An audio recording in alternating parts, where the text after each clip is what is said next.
Time Travel Tuesday, Time Travel Tuesday, Time Travel Tuesday, Time Travel Tuesday. If you asked me what my favorite thing was, I would probably struggle to give you an answer, even if that was food, TV, movies, places.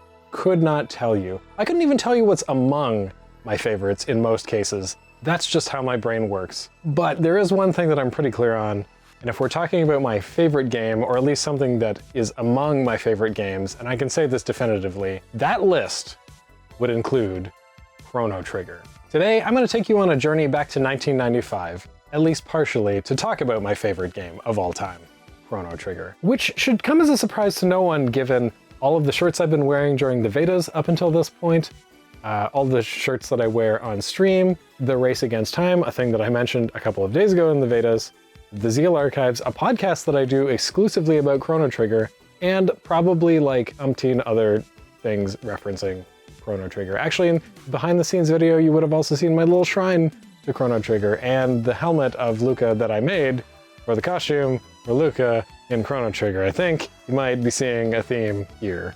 If you need some context on what Chrono Trigger is like as a game, then here you go. Chrono Trigger is a game about a boy who's friends with a girl who bumps into a girl who's a princess who's sent back in time, who's rescued by a frog, where you go to jail for kidnapping the princess, but escape to the future to learn that in the past, but not your past, there was an apocalypse and you decide to save the world even though you could go home to bed!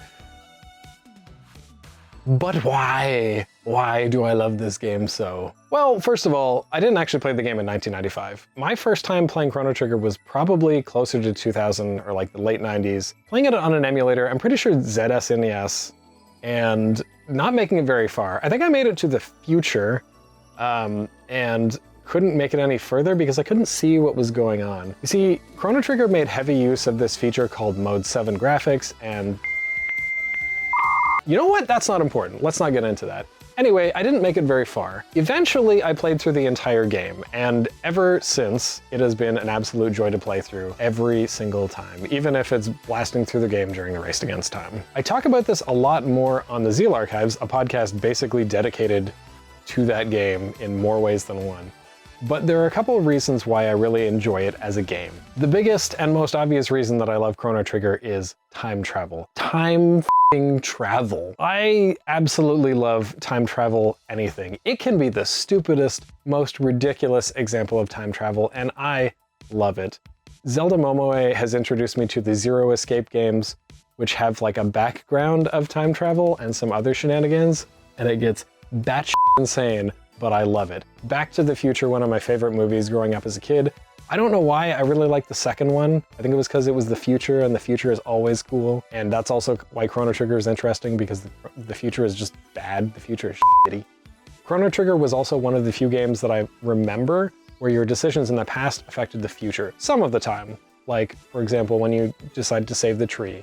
Or if you wanted to teach the mayor the value of being a good person. Or probably the biggest example in that game, the locked chests, where if you unlock them in the past but don't open them until the future, you get a better version of it in the future and also the crappier version in the past. That's not how things work. Swords don't magically evolve over time. It also has a really cool art style. One of the people that worked on the game, Akira Toriyama, who is also the author and artist of Dragon Ball, the entire franchise, it's got like his very iconic design. Maybe it's kind of samey, like Dragon Quest and Dragon Ball and Chrono Trigger, but it's just like a really clean style, and especially playing on the PlayStation version, watching the different cutscenes, it looked so cool.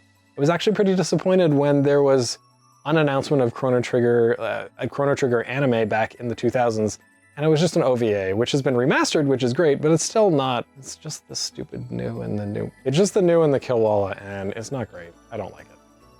I want Chrono Trigger anime. The cast of the game is pretty memorable. You have all of these bosses, which are big set pieces. Sometimes they're funny, like Dalton. They're memorable, like Queen Zeal.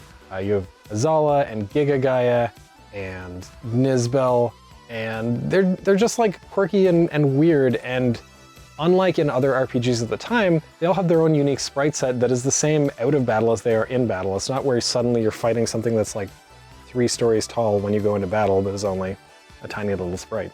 All of the people in your party have different dialogue. Even the Epoch, your time-traveling device, is kind of a character.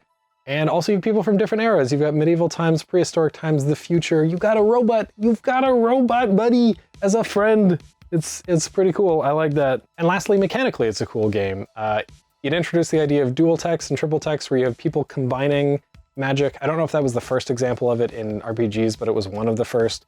It's a game where you don't really need to grind. You can, but you don't have to. It was one of the first games to have New Game Plus and multiple endings. It's a fairly short game. You can beat it in under 20 hours, which seems like a lot, but a lot of RPGs are like 40 hours, which is really a lot. It's just a great game. And if you want to learn more about that, you should definitely listen to the Zeal Archives where we pick apart Chrono Trigger piece by piece, also while telling a cool audio drama narrative. It's not a game without its flaws. Like, a lot of the characters in retrospect are a little bit one-dimensional, even the villains. Most of the endings kind of suck. It's not really well connected to its sequel, and nothing really tops Zeal. Like, once you're there, it's just like everything else is downhill. Now, as it turns out, when you get to Zeal, you basically reach the end game anyway, but still, not enough Zeal. Hashtag not enough Zeal. There's a game coming out soon. It was kickstarted called Sea of Stars, and I'm really looking forward to that because it's supposed to have a lot of kind of love letter to that era of games, but also very reminiscent of Chrono Trigger, even if it's its own better game that has learned from many lessons that have been learned since then. I'm probably going to play that as soon as it comes out. That's going to be it for today. Tomorrow, we're going to play a game.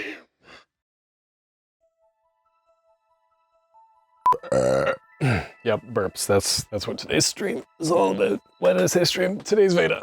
I wrote out a thing for this. I'm going to read from my phone because otherwise there's no way I'm going to pull this off. Where you go to jail for kidnapping the princess but escape to the future to learn that I'm gonna do this in one take. I'm gonna fucking do this in one take. Learn that in the past, but not your past, there was an apocalypse and you decide to save the world even though you go home to bed. One more time. Princess who said back in time who risks apocalypse, but you decide to save the world even though you could go home to bed.